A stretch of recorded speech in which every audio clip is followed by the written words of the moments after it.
ရှိမှာကိုကျန်းစာအများကြီးရှိတာကျန်းစာအပြင်မှာအဲ့ဒါကြောင့်မို့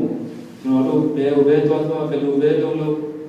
ဘာပဲစားဘယ်လိုပဲတော့ဘယ်လိုပဲနေကျွန်တော်ဒီသွားကောင်းပြင်နိုင်ငံရောက်မယ်လို့ရှင်းတယ်ကျွန်တော်တို့ပုံမှန်ယုံကြည်သူကျွန်တော်တို့ယုံကြည်သူတယောက်ဘယ်လိုနေတင်တယ်ဘယ်လိုပွာလာတင်တယ်ဆိုတာဒါကလေးပြီးတော့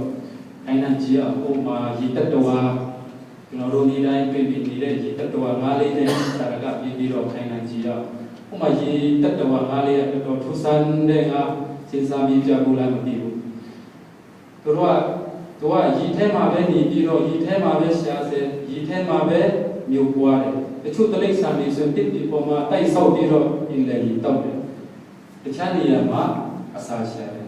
အဲ့ဒီငါးချတော့အဲ့လိုပေါ့အင်္ဂလိပ်ကြီးထဲမှာရည်ထဲမှာပဲနေတယ်ရည်ထဲမှာပဲအစာစားတယ်ရည်ထဲမှာပဲသွားလာလို့ရှာတယ်ရည်ထဲမှာပဲမြို့ပွားတယ်သူရဲ့ငါးရဲ့တက်တာပေါ့ကျန်တဲ့တခြားတလိပ်ဆန်တွေနဲ့ကွာခြားချက်တာနောက်ပြီးတော့အဲ့ဒီငါးလေးကိုပုံမှာအဲ့ဒီကန်းရည်နဲ့ရည်တင်တဲ့ပေါ့ကန်းတဲ့ကပ်ပြီးဆိုရင်ဒီပူရန်လက်ခံရမယ်မွေရတာလက်ခံရမယ်လေပုံတိုင်းခံလည်းမရမယ်တို့မြမကမာတဲ့ရဲ့ဖန်ဆာရှင်ပြိုင်းရဲ့ကောက်စားခြင်းကိုလည်းခံရတယ်ကျွန်တော်တို့ထိုနည်း၎င်းပဲကျွန်တော်အဲ့ဒီငါးလေးကတော့သူ့အတွက်ဒါရည်ထဲမှာရည်နဲ့တဲ့ရည်ချမ်းပြီးတော့မှသူ့အတွက်ဒါအလုံးခြုံဆုံးဖြစ်တယ်ကျွန်တော်တို့ထိုနည်း၎င်းတဲ့ယုံကြည်သူတွေဟာကျွန်တော်တို့အဲ့ဒီယေရှုခရစ်ရဲ့ယဉ်ခွင်တော်ထက်နေထွက်လာပြီဆိုရင်ပုံချလာပြီဆိုရင်ကျွန်တော်တို့စိတ်တမာနဖြစ်တဲ့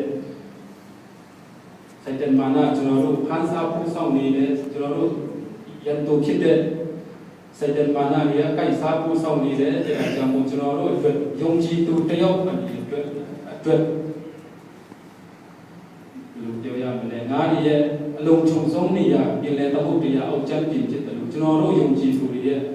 အလုံးခြုံဆုံးနေရလဲကျွန်တော်တို့ဖြစ်တော်ရဲ့ယုံကြည်တဲ့မှာဖြစ်ပါတယ်ကျွန်တော်တို့ကျန်ပိုက်ထမ်းပါဦးမယ်ကျွန်တော်တို့ပို့ပြီးတော့ရှင်းသွားကာလတိဩဝါဒစာခန်းကြီးကအပိုက်ငယ်73မှာပဲကျွန်တော်တို့ယုံကြည်သူတွေကဘယ်လိုနေတင်လဲဆိုတော့မလုပ်တင်တော့တဲ့အကြောင်းဒီကျွန်တော်တို့ဒီကျမ်းစာအခန်းငယ်73မှာပြောကြားသွားပါတယ်ညီကျွန်တော်ကြိုက်တဲ့လောက်ပဲယူသွားမယ်ညီအကိုတို့တင်တို့ဒီဖက်ချင်းအခွင့်ကိုရတော်သူဖြစ်ကြ၏သူ့တော်လဲဇာတိပကတိအခွင့်ကိုပြီး၍ထူလွတ်ခြင်းကိုမတုံ့ကြနဲ့တခါပါဦးမယ်ညီအကိုတို့တင်တို့ဒီဖက်ချင်းအခွင့်ကိုရတော်သူဖြစ်ကြ၏သူ့တော်လဲဇာတိပကတိအခွင့်ကိုပြီး၍ထူလွတ်ခြင်းကိုမတုံ့ကြနဲ့ဆိုကြတဲ့ကျမ်းစာထဲမှာပြောတယ်မတုံ့ကြနဲ့သုံးလို့မရတော့တဲ့အကြောင်းပြောပြတာမတုံ့ကြနဲ့